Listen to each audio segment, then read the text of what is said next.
إلهي يا متعالي ارحم حالي.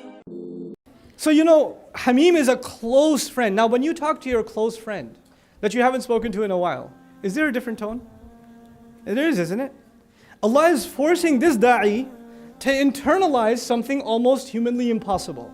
He is asking the da'i to internalize the guy in front of you is hateful. It's become clear that he's hateful, but to you, you have to pretend that he is your protective, intimate, close buddy, your friend.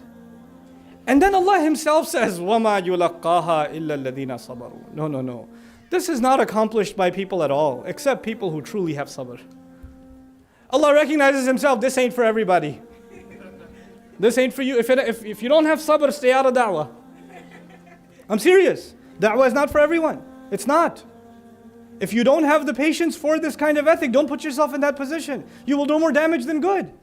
وَمَا يُلَقَّاهَا إِلَّا الَّذِينَ صَبَرُوا. And then He says, by the way, all of this is so difficult to do. So Allah says, those who can pull this off, وَمَا يُلَقَّاهَا إِلَّا ذُو حَظٍّ عَظِيمٍ. And who can pull this off? This good patience and this power and this ability to respond with better will never be met with anyone except people who have incredible fortune. They're really, truly fortunate with Allah. Why? Because when Allah gives you more difficult challenges, then the rewards are proportionately higher.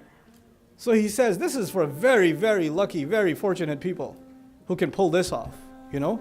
وَمَا يُلَقَّاهَا إِلَّا ذُو حَظٍّ عَظِيمٍ. Now He says, وَإِمَّا يَنْزَغَنَّكَ مِنَ الشَّيْطَانِ نَزْغٌ. In the middle of that heated debate, if shaitan comes and pokes at you, and if he wants you to respond and forget that you're looking at a friend, and you look at him as an enemy just like he looks you as an enemy, and you get heated yourself, then at that time seek the refuge of Allah. And then He says, إِنَّهُ هُوَ السَّمِيعُ الْعَلِيمُ. No, He's the one listening, He's the one who knows. In other words, you forget the person in front of you, all you can think of is Allah, because He mentioned Himself twice. Look at the power and the perfection and the eloquence of the Quran, where a difficult challenge was mentioned. Allah mentioned, إِنَّهُ سَمِيعٌ عَلِيمٌ. Where a way more difficult challenge was mentioned, إِنَّهُ هُوَ السَّمِيعُ الْعَلِيمُ. Because in that challenge, you have to recognize Allah's presence to back off. You will not be able to back off on your own.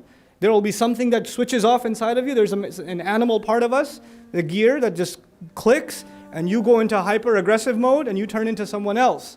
The only people who can back off from that are people who recognize Allah's presence. Let me give you a psychological example of that. You're about to get really angry with your younger brother, and your dad walks in. Why you?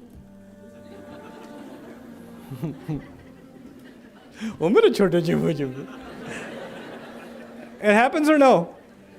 You recognize your father's presence and you realize, no. Nothing. What were you saying? No, nothing. You understand?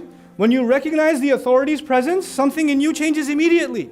You were about to be angry, but you're like, I know I get in trouble if I say anything now. Allah reminds you of Himself at the right moment.